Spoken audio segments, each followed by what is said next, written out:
Meu marca-texto foi para outro lugar. Esse versículo. Efésios capítulo 1, eu parei no verso. Deixa eu ver aqui. 16? Ah, eu acho que terminou de ler. Eu cheguei até o 18. Chegou 17.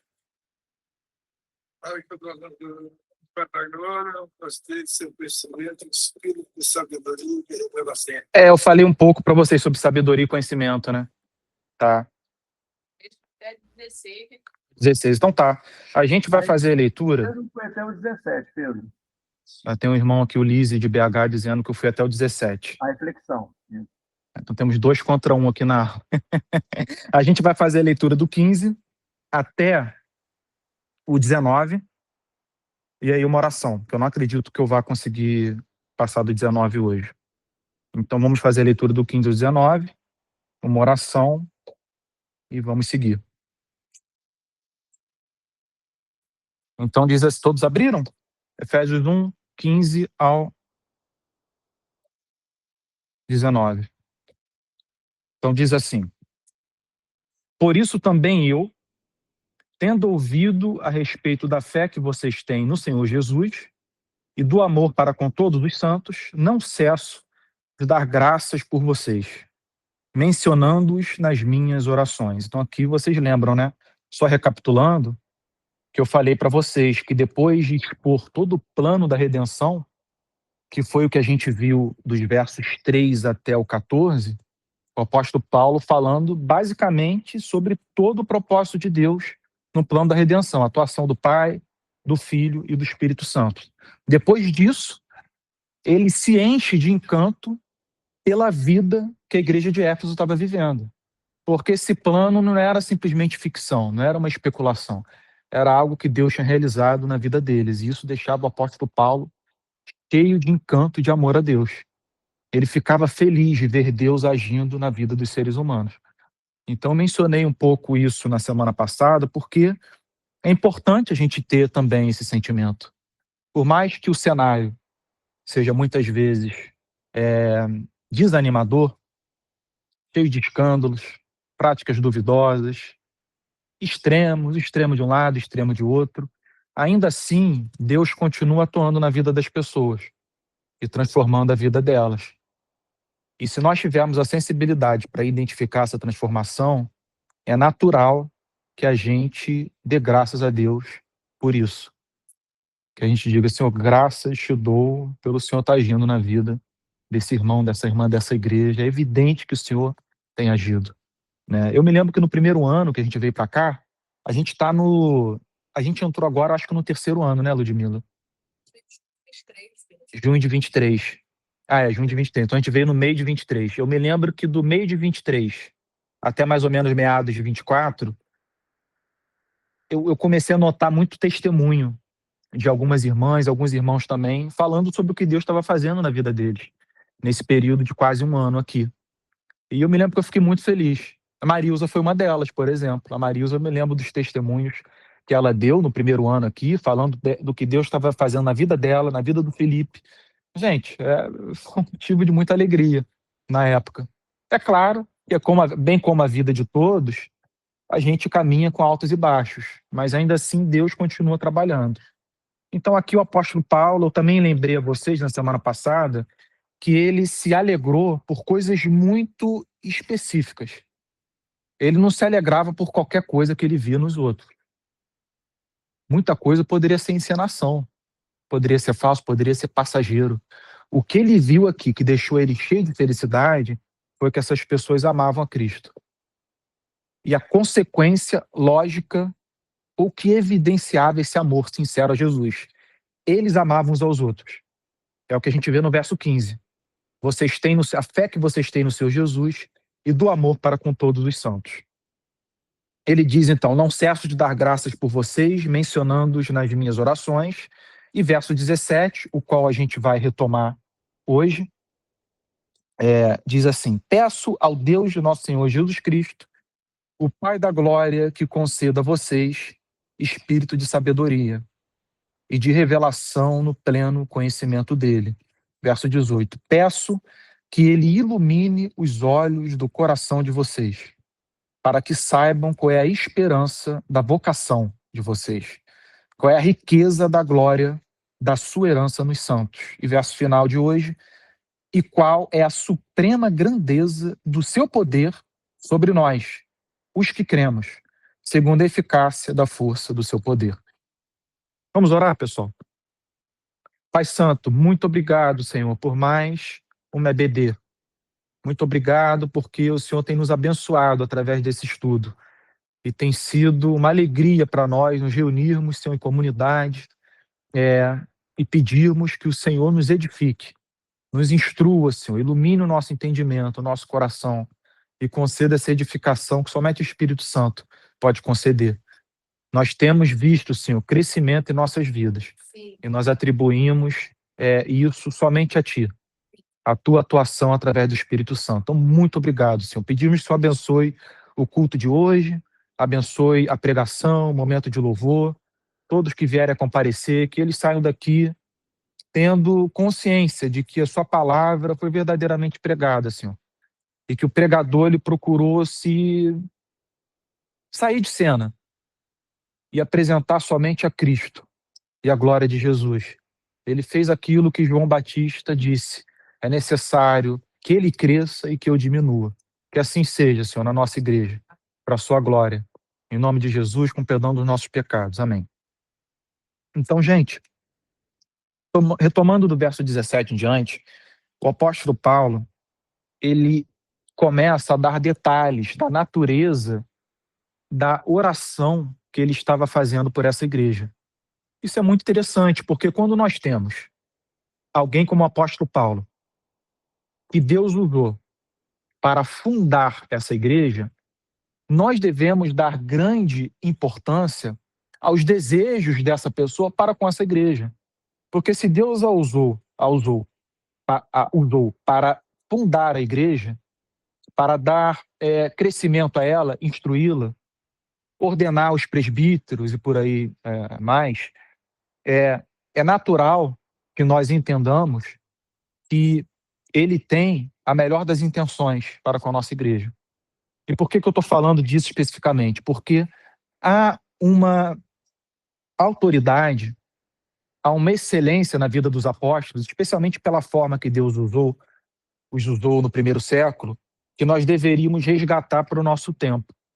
Se o apóstolo Paulo orou e pediu para que isso que nós vamos ler aqui no verso 17 fosse concedido à igreja de Éfeso, é o que de mais importante a gente deve pedir para o nosso tempo, para a nossa igreja, para as nossas igrejas, para o nosso país.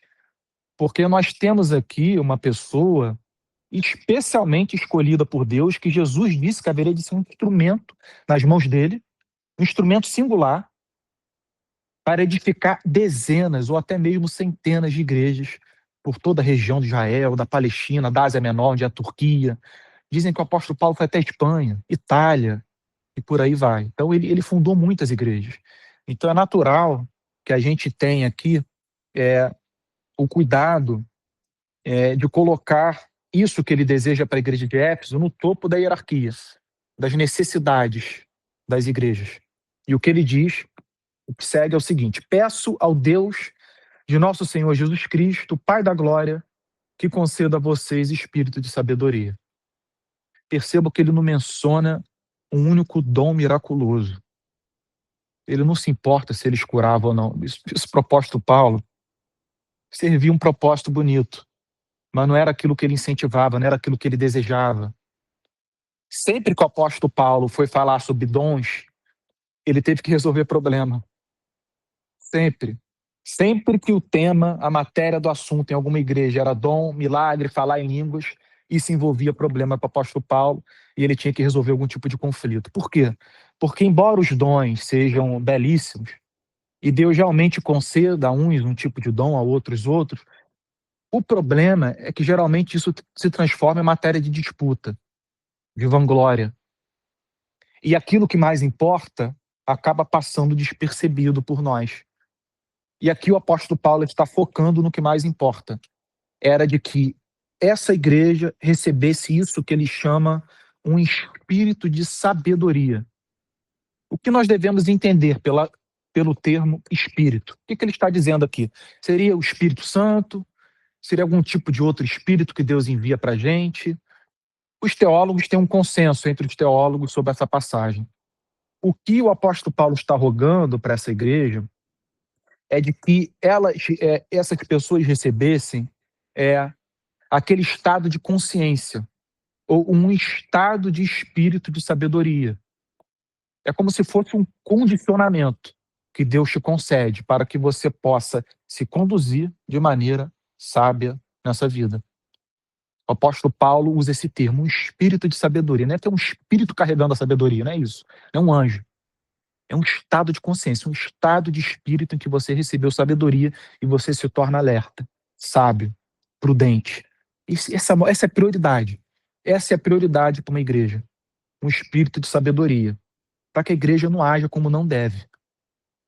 Para que não, tropece uma série de erros. Ao quê? Vou chegar na revelação.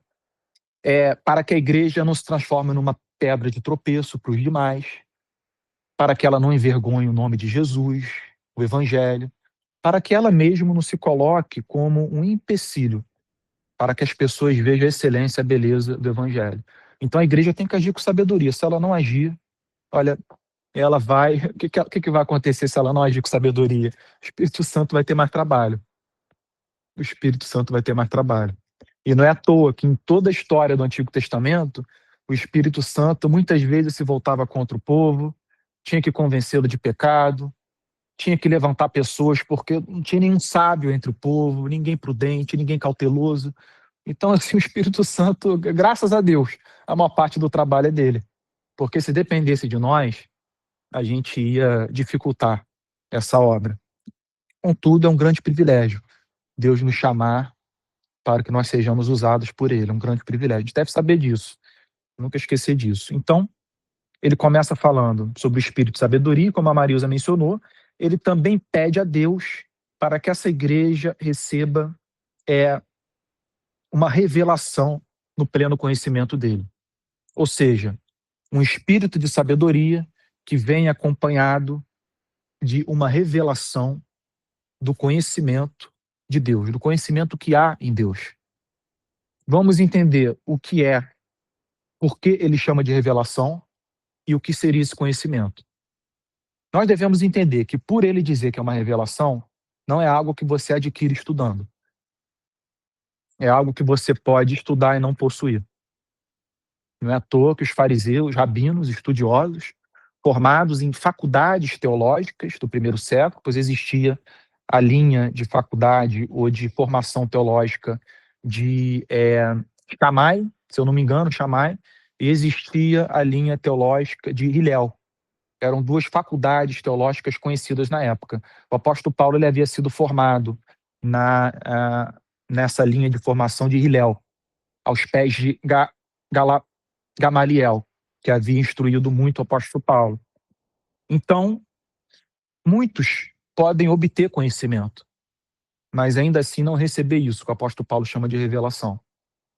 Você pode ser, por exemplo, um grande professor, teólogo, com mestrado, doutorado, dar aula em várias universidades, ter seu podcast, um canal de YouTube, e ainda assim ser uma pessoa destituída do verdadeiro conhecimento, que é um conhecimento que vai se demonstrar na vida de alguém com profunda mansidão, longanimidade, domínio próprio, amor, misericórdia. Onde há muita luz, sem essas virtudes, nós devemos entender que é uma luz fria, sem calor. Não é essa luz que vem de Deus. Então, o apóstolo Paulo chama de revelação no pleno conhecimento dele. Então, primeiro, nós devemos entender que isso é algo que nós devemos pedir a Deus, acompanhado do nosso estudo. A gente vai estudar, meditar na palavra de Deus, ler a palavra de Deus diariamente e pedir a Deus que nos conceda esse conhecimento, para que a letra não seja uma letra morta, mas que seja algo vivificante, seja vida. E, ao mesmo tempo, o apóstolo Paulo diz que é o pleno conhecimento. É algo que a gente começa a receber aqui, mas não em toda a sua plenitude. Muito pelo contrário. A eternidade, em muitas passagens bíblicas, o reino de Deus, o reino dos céus, ou a chamada vida eterna, ela é apresentada como um eterno desfrute da presença do Senhor. Como se nós estivéssemos ali para conhecê-lo cada vez mais, de uma maneira inexaurível, que é inesgotável, é uma fonte que não tem fim. Nós não devemos entender o reino de Deus, o reino dos céus, como algo acabado no sentido de que nós vamos desfrutar e conhecer tudo o que tem para conhecer de Deus. Não é isso. É algo contínuo. É algo que, porque faz parte do ser de Deus, essa característica de eternidade, dele ser algo que nós simplesmente não podemos compreender com todo o nosso conhecimento. Então, como aqui nós vivemos nesse estado de limitação, em que nós contemplamos por espelho, conhecemos como crianças, haverá um dia em que nós finalmente haveremos de contemplá-lo face a face. E ele poderá nos instruir ou se comunicar a nós de uma maneira totalmente nova. Algo verdadeiramente excepcional, fantástico, e que vai nos encher de alegria. E isso vai perdurar para todo sempre. É isso que nós devemos entender. Então, é o pleno conhecimento. O desejo do apóstolo Paulo é que essa igreja recebesse o conhecimento verdadeiro e crescesse nele. Que Deus fosse concedendo cada vez mais e que eles fossem alcançando aquela medida, aquela estatura que há no Filho de Deus. Se tornassem cada vez servos mais sábios, mais cheios do Espírito Santo, mais parecidos com Jesus. Nem todos têm a mesma semelhança com Cristo. A gente deve entender isso, nem todos. Uma coisa é a obra que ele realizou em cada um de nós. É uma obra profundamente transformadora. É o pontapé inicial da vida com Deus, da vida cristã. Contudo, é algo que dali em diante a gente passa a crescer, passa a se desenvolver, passa a receber maturidade. E é para isso que a gente deve caminhar. Né? Para isso que a gente deve caminhar. Vejam, por exemplo, a vida dos discípulos durante os evangelhos, os 4 evangelhos. A imaturidade de cada um deles. Sabe, a falta de temor, o orgulho predominando na vida deles, a ignorância. Pedro, cheio de si. Tiago e João pedindo para sentar do lado do trono de Jesus. Sabe, são coisas assim inacreditáveis. Quando você chega em Atos, o que você tem? Gente oferecendo a sua vida pelo povo de Deus, pela causa do evangelho. Gente agindo com sabedoria, não sendo mais uma pedra de tropeço, pessoas cheias de orgulho, mas recebendo chibatadas e agradecendo a Deus por ele ter considerado digno de ter sofrido por amor a Jesus. Então vocês percebam que é um nível de maturidade que eu acho que a gente deve ter como meta de vida. Sair daquela descrição de discípulos dos evangelhos e partir para aquela descrição dos discípulos de Atos. E eu não estou falando só dos apóstolos. A descrição de Atos sobre como viviam os discípulos é fantástica. Vocês lembram? Atos capítulo 2? Eles viviam todos em comunhão, no temor de Deus, partilhavam do pão, pegavam aquilo que eles tinham em excesso, não precisavam. Depositavam aos pés dos apóstolos, os apóstolos repartiam entre os que tinham mais necessidade. Quem é que faz isso hoje? Ninguém. Eu nem acho que vai fazer, gente. Eu tenho para mim que o primeiro século é um ideal de vida. Eu não imagino isso sendo reproduzido mais. Ah, Pedro, mas o Espírito Santo pode fazer, Deus é poderoso. Sim, ele é. Mas a manifestação de Deus no primeiro século, sabe, os milagres, os dons, o poder concedido aos apóstolos, tornou aquela geração algo muito especial. E que dificilmente nós vamos chegar perto. Contudo, nós devemos ter como uma referência. Esse é o pensamento que predomina entre os chamados reformadores, ou teólogos reformados. Não somente os reformadores do século XVI, todos os séculos, 17, 18, 19, todos aqueles teólogos que se identificavam com a reforma, com a teologia que Lutero e Calvino e os demais resgataram, aquela coisa bíblica, que se separava das loucuras da Igreja Católica, todos os teólogos que se identificavam com essa teologia, eles entendiam que o primeiro século, as igrejas do período de Atos dos Apóstolos deveria ser uma grande referência. E que quanto mais uma igreja hoje se parecesse com a igreja do primeiro século, melhor. Esse é o pensamento que predomina na teologia reformada. Contudo, as novas teologias que têm surgido hoje não pensam assim. Não pensam assim. Pode falar, Marisa. Os dias do amor esfriaria de quase todo, né? Diz que o amor esfriaria. Seria, assim, uma coisa gradativamente negativa, né? Os dias não fossem abreviados dos próprios eleitos. A palavra fala muito sobre isso. E o que eu ia mencionar é que existem vertentes teológicas hoje que estão em alta, desconectadas da teologia do passado. Quando eu digo isso, eu estou querendo dizer que tem teologia surgindo hoje que não tem conexão com nada que foi ensinado nos últimos 2000 anos. E muito dessa teologia, dessas teologias, dessas formas de interpretar a Bíblia, elas entendem que Atos, o primeiro século foi apenas o pontapé inicial. Então eles acham que a gente não somente vai fazer o que os apóstolos fizeram, mas pode fazer mais. E aí é por isso que vocês veem muitas pessoas agindo de maneira profundamente extravagante, cheia de animosidade, de práticas esquisitas, né? Declarando profecia para lá, profecia para cá, dizendo que curaram não sei quem, e aí você vai ver alguém derrubando uma multidão com um jaleco, com um paletó.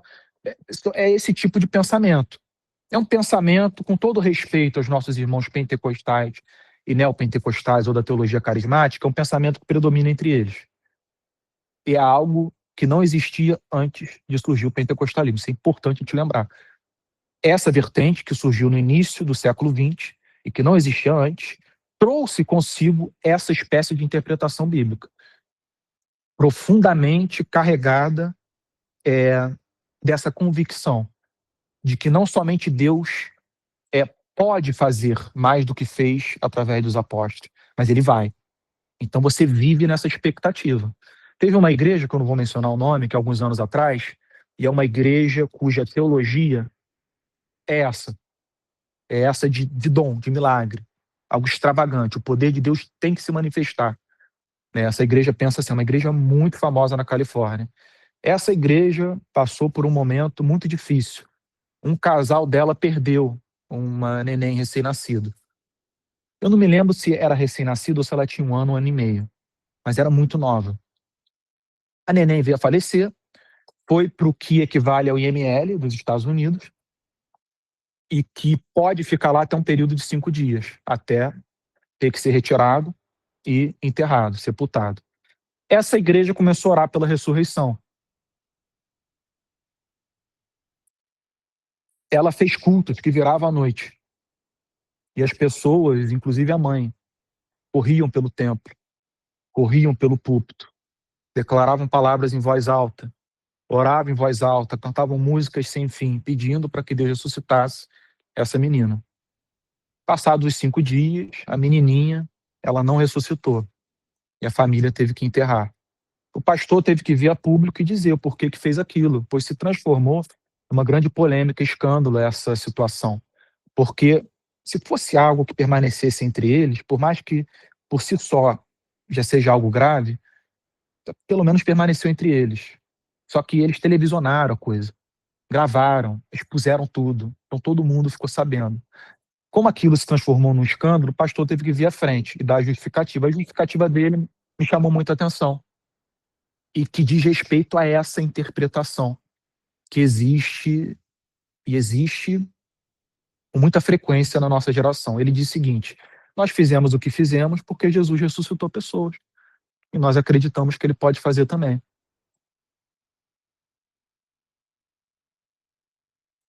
Mas aí entra a questão, né? O fato de Jesus ter ressuscitado Lázaro ou outras pessoas justifica fazer algo daquela natureza?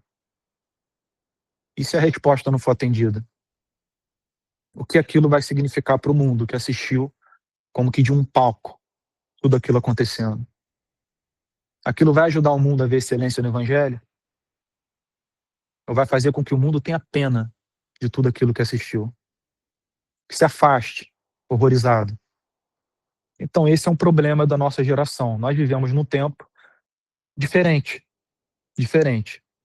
E essa interpretação bíblica que predomina em muitas denominações e igrejas, especialmente aquelas mais independentes. Sim, já. É verdade, né? Com a IA agora, tem várias imagens sendo criadas e compartilhadas na internet, né? Tem uma cena de agora que aparece um camarada na cadeira de roda, tem um trilho de trem, aí vem um cavalo, empurra o cara, o trem passa e o cara não morre. Só que isso aí foi compartilhado por um pastor e várias pessoas disseram glória a Deus. Tem que negar, dizendo que o cavalo, aí fez a menção de balão. O jumento falou com balão. Estou dizendo que Deus usou aquele cavalo, então ele deixou o cara na cadeira de roda passar pelo trilho de trem, quando tem uma cara, e as pessoas acham que ele é verdade. É que legal. Caramba. Você que eu tô falando? É a mesma coisa. Uhum. Entendeu? Então, isso aí, a tendência, isso aí vai ser cada vez mais aumentar. Eu vou fazer o seguinte, para dar um pouco mais de objetividade a esse assunto que eu trouxe, eu vou fazer uma diferenciação entre o pensamento reformado em comparação com essa teologia que predomina hoje. Como os reformadores lidariam ou lidaram com morte de recém-nascido, de crianças, de adolescentes? Eles pediram pela ressurreição? Não, nenhum deles. E aí resta a pergunta, por quê? Por que uns se colocaram nessa situação de aceitação, de entender o poder, a soberania de Deus, em tomar a vida que lhe pertence, mesmo que pareça antes da hora, e por que outros entenderam que deviam rogar a Deus pela ressurreição? Por quê? E aqui entra o ponto central, primeiro século, Atos. Qual é a relação de Atos com isso tudo? Os reformadores, os teólogos reformados entendiam que Deus não vai repetir todas as obras miraculosas que ele fez através dos apóstolos. Que aquilo foi feito com um fim muito objetivo e específico. Era o momento em que a igreja estava sendo fundamentada e todos aqueles sinais serviram para que o evangelho se espalhasse por todos os povos e nações. Era algo muito especial e que, segundo a parte majoritária dos teólogos e reformadores, obteve o seu propósito. Não é mais necessário. Contudo, isso não significa que Deus não possa mais ressuscitar pessoas, Deus não possa fazer milagres. Ele faz. Simplesmente o que significa é que a gente não vai ver pessoas, como os apóstolos, ressuscitando outros seres humanos. E é por isso que nenhum reformador pediu para que Deus ressuscitasse quem quer que seja. As pessoas entenderam o propósito do que Deus fez através de Pedro, Tiago, João, Paulo. Sabe? Deus usou Paulo para ressuscitar um jovem e usou Pedro para ressuscitar Dorcas. Isso é um fato, está lá. Mas nem por isso eu pego essa informação e me coloco como um Pedro, como um Paulo, e digo, Senhor, ressuscita esse neném. Eu não posso fazer isso. Sabe? Por mais que o meu desejo seja que o neném volte à vida. Então, é um abismo entre uma interpretação bíblica e a outra. É um abismo entre a forma que um tipo de teologia vê o primeiro século e do outro. É totalmente diferente. Sim, Lúdio. É que eu tô lendo essa semana já Atos, aí você mencionou isso, aí me veio na cabeça que esses milagres, né, se a gente lê com bastante atenção, os apóstolos não pediram esses milagres, eles simplesmente fizeram. A gente consegue perceber que o Espírito Santo moveu e que eles mesmos se surpreendiam, né? E esses outros exemplos que você deu, a gente vê o desejo da pessoa. A pessoa quer que esse bebê volte, ou que essa doença, né? Tem muito de um desejo humano de, sabendo que Deus faz milagres, ok, né? Quer fazer aquilo, né? Que é o que todos nós temos, né? A gente passa por alguma situação, a gente pede milagres, a gente ora a Deus, ok?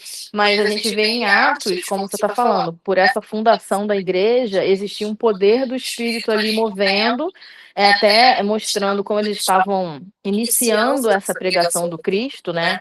Que muitos não conheciam, ou então acharam que foi um preso, né, tal, que morreu pelo Império Romano, né? Eles vão permanecer na mesma atitude que o próprio Cristo, né? Aqueles mesmos milagres que o Senhor fez, eles fizeram, mas o que é interessante é isso. Lendo, a gente vê que eles não tinham a intenção, eles não foram programar, eu vou chegar lá e vou ressuscitar tal, aquilo acontecia, né? E aí também tem, não lembro agora se é 19 ou 20, Atos 19 ou 20, que tem aqueles homens judeus que começam a tentar expulsar demônios. em nome, falando, pelo Cristo de Paulo, e que não acontece porque eles estavam fazendo para aparecer.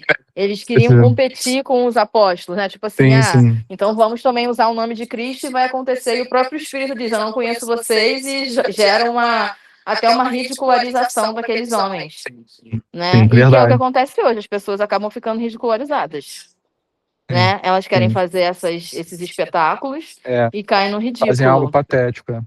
Aí quando você estava falando, eu lembrei, porque eu li, acho que anteontem, esse desses homens que tentaram fazer os milagres, né? No nome de Paulo e de Jesus. E o próprio Espírito, não, mas vocês eu não conheço, não. Eu só conheço Jesus e Paulo. Começo falando. E aí eles são, né, ridicularizados e tal, são humilhados ali, né? Então eu acho que tem essa. E aí, com esse texto que a gente está lendo, essa sabedoria, né? E essa revelação, a gente entender qual é a vontade de Deus, né? O momento de Deus, isso que você está falando, que é lá na igreja primitiva tinha uma lógica ali de fundamento e hoje a gente está vivendo outras coisas, né?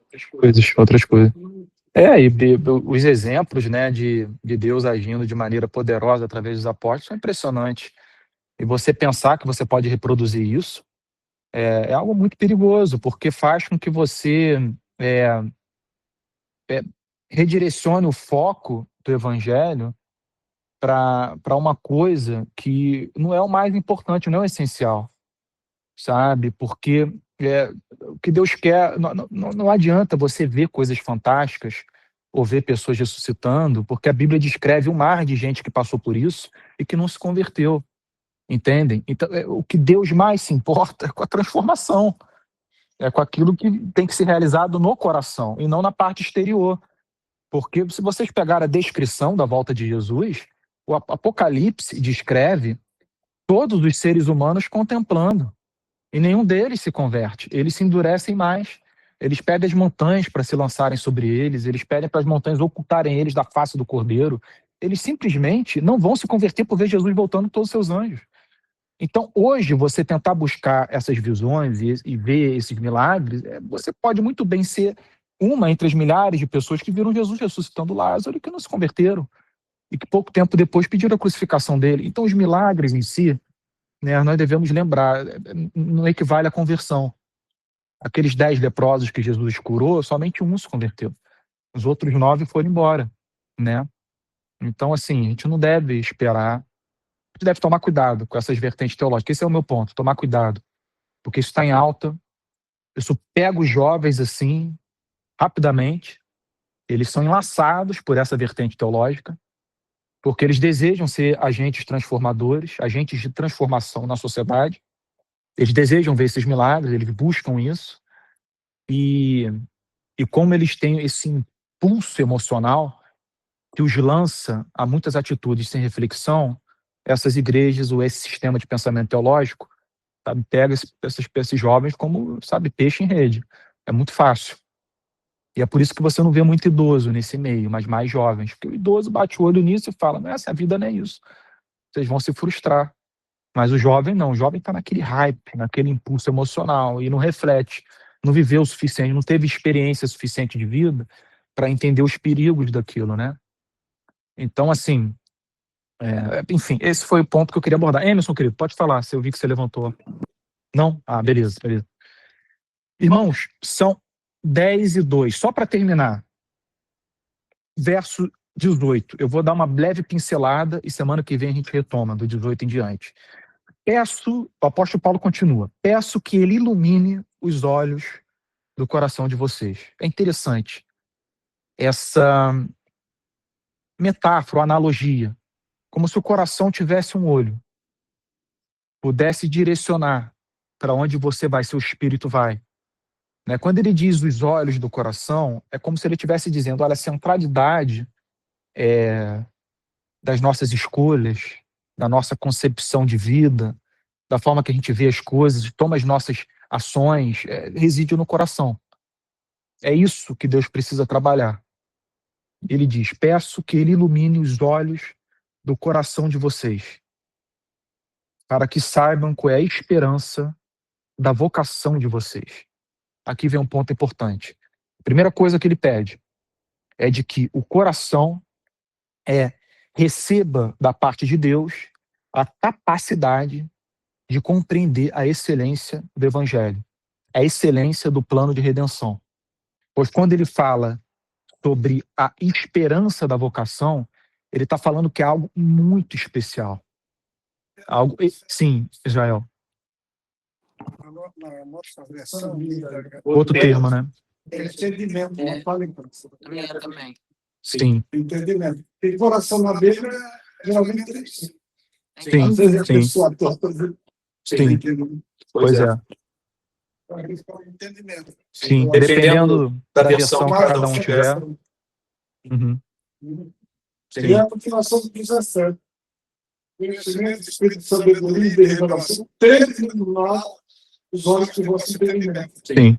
Esse é o principal. É esse entendimento interior. Esse entendimento mais profundo. Que é o que Paulo deseja que seja iluminado. Então ele diz o motivo. Para que essa igreja compreendesse a esperança da vocação. Aqui vem um ponto importante. 2 pontos importantes. A gente termina. Primeiro é a esperança. O que o apóstolo Paulo queria que eles entendessem é que não há motivos para o desânimo. O evangelho, se corretamente compreendido, é algo que gera uma esperança sólida, profunda. Cristão que vive infeliz é cristão que não entendeu a grandiosidade do plano de Deus. Não compreendeu. Martin Lloyd Jones, em seus gabinetes, os muitos gabinetes que ele fez da década de 30 até praticamente 60, tanto no país de Gales, onde ele pregou por 11 anos, quanto em Londres, onde ele pregou por mais de 30. Ele disse que na experiência dele de gabinete, as pessoas mais infelizes, mais problemáticas, os crentes, e que ele teve mais dificuldade de instruir, eram as que compreendiam menos sobre doutrina, sobre a Bíblia, ou em outras palavras, sobre o plano de redenção. Então, por não compreenderem, elas não tinham ao seu dispor isso que gera esperança, que ajuda a enfrentar essa vida. E o desejo do apóstolo Paulo é esse, que a igreja compreenda que não há motivos para viver desesperançoso, infeliz, angustiado. E quando isso acontece, tem alguma coisa errada. Sim, Marisa. O homem natural, ele não consegue compreender as coisas espirituais. Sim. Então, eu creio que tem também essa complexidade de... Essa passagem, ela está falando sobre não cristão e cristão. Mas o exemplo que o Martin Lloyd Jones deu era de cristão mesmo, só de gente que ele entendia como verdadeiros convertidos. O interessante dele ter mencionado isso é que uma pessoa pode ter se convertido verdadeiramente, mas ainda assim viver uma vida cristã infeliz. Por quê? Porque ela não gasta o tempo dela se meditando nessas coisas, estudando essas coisas, orando sobre o texto, refletindo sobre ele. Aí o que predomina? O que vai predominar é tudo que existe nesse mundo, menos o conteúdo do evangelho. E esse é um problema, porque como teve alguém que já descreveu esse tipo de cristão da seguinte forma: é alguém que está preso por um fio. Ele não tem nem da terra nem do céu, ele está suspenso no ar. Ele quer usufruir daquilo que a terra oferece, mas ele nasceu de novo. Sabe? Ele tenta, mas ele se sente mal. Ele sabe que é pecado. Ele não consegue se entregar totalmente a esse mundo. Ele está suspenso. E ao mesmo tempo ele deseja o céu. Mas ele não está lá. Ele está suspenso. Ele não tem um interesse total lá. Sabe? O seu pensamento não está direcionado para o reino de Deus. Então ele se vê suspenso. E um teólogo já descreveu esse tipo de cristão assim. Não usufrui daquilo que o mundo tem a oferecer, porque ele não pertence a esse mundo, e não consegue aproveitar das delícias do reino de Deus, pois não pensa nisso, não reflete, não medita sobre isso. Então esse é um estado em que muitos cristãos se encontram, sem sombra de dúvida. Um estado de infelicidade, muito embora tenham nascido de novo, né? Agora, para terminar a aula, porque já avançou o tempo. Vocação. Eu vou terminar aqui porque esse é um termo importante, que a gente tem que voltar aqui no grego para entender um problema de tradução. Essa não foi uma boa tradução. Não foi na Bíblia NA e não é em nenhuma outra que use o termo vocação. O que está escrito aqui no grego é chamado. E por que é importante? Porque vocação dá a ideia de alguém ter sido vocacionado para algo. Dá a ideia de haver uma correlação. De Deus ter chamado alguém porque aquela pessoa tinha um potencial. Não é isso que o apóstolo Paulo diz. O apóstolo Paulo está dizendo que ele orava a Deus para que Deus iluminasse o entendimento dessa gente, para que elas compreendessem a excelência do chamado de Deus sobre a vida delas. Chamado. Elas não eram pessoas especiais, eram pessoas amadas. Elas não foram chamadas por Deus por causa do que elas eram. Elas foram chamadas apesar do que elas eram. Então, esse é um termo importante. A gente não deve entender que há algum tipo de vocação em nós para que Deus nos alcance e transforme as nossas vidas. Sim, Rafa, pode falar. Fala assim, tem essa espécie de esperança para a qual ele me chamou. Isso. Aí usa chamado, né? Mano. Então, quando a gente tiver na Bíblia, dependendo da Bíblia que vocês estão usando, a palavra vocação, entendam que no grego o termo significa chamado, e não vocação. E não somente isso. Luiz, pode só desligar E não somente isso. Em todos os outros textos, onde o apóstolo Paulo vai usar o termo vocação, se vocês forem para o grego, vocês vão ver que é chamado. Por algum motivo, muitas traduções usaram essa palavra, nessa definição, mas é uma definição ruim. Isso quem me chamou a atenção foi o Martin Lloyd Jones, em suas exposições sobre a carta de Paulo aos Efésios. E ele disse, olha, não pensem que isso aqui você foi vocacionado para alguma coisa. Na verdade, Deus te alcançou apesar do que você é. Isso é que a gente deve entender. Irmãos, antes de finalizar, alguém gostaria de participar? Ter uma participação final? Que a gente avançou. Sim, Emerson, querido. Aquele assunto foi falado da questão dos milagres, dos sinais de Deus. Pelo menos desde o Antigo Testamento, temos poderes de Deus sendo exercido poderosamente, de forma a dar um testemunho geral desde o Antigo Testamento. Podemos pegar o exemplo do próprio Moisés. Todo aquele poder que Deus fez os egípcios conhecerem, e Deus falava que isso tinha o objetivo de eles conhecerem um Deus, aquele Deus que eles adoravam. E tinha um objetivo também de fazer com que o povo de Israel cresce naquele Deus que falou com Moisés, que enviou eles, para adorarem no deserto. Sim. E você vê isso, assim, de certa forma, semelhante que acontece em Atos, na igreja primitiva. Precisava daquele evangelho ser propagado e ser testemunhado, ter o testemunho de que todos que vissem os apóstolos, não só para a mensagem, mas que havia um ser que era pessoal, todo-poderoso, criador do universo, que estava com ele dizendo, olha, creem no que eles estão falando. Então, acho que a partir desse entendimento, fica mais fácil para hoje compreendermos o lugar dos milagres, o milagre das coisas miraculosas. Então, por exemplo, o Pedro falou, os reformadores, não é que eles não acreditassem que milagres acontecessem, mas tem uma finalidade específica, que é o próprio Deus de acordo com a sua vontade. Eu pessoalmente, creio que hoje aconteçam esses milagres, principalmente em lugares onde o Evangelho está chegando, em lugares que o Evangelho não havia chegado, ou que havia uma outra religião, havia um outro tipo de adoração, que talvez Deus use para dar testemunho disso. O problema é que aí entra também o outro assunto, sobre o que o Pedro falou do movimento pentecostal, que veio a partir do século ali. Começou o início embrião, século XVII, XVIII, principalmente com aquele advento escatológico da volta de Jesus, que perdurou por muitas igrejas, onde surgiram muitas seitas, que perduram até hoje. E a volta de Jesus estava próxima. Devido à mudança no mundo, então, olha, está chegando o final dos tempos, Jesus está voltando. Houve uma adesão, acho que é o termo certo, às igrejas, e aí a forma de ler a Bíblia passou a ser totalmente distinta daquilo que alguns anos atrás estava. Então, a outra coisa que a gente me chama a atenção, como a cultura pode fazer a gente interpretar a Bíblia de uma forma totalmente equivocada daquilo que o autor bíblico queria passar. Então, assim, e aqui emenda com a questão da maturidade. Hebreus, o autor de Hebreus, chama a igreja a não continuar imatura. E aqui está a grande questão, o exemplo que você citou daquele cristão que está suspenso por um filho.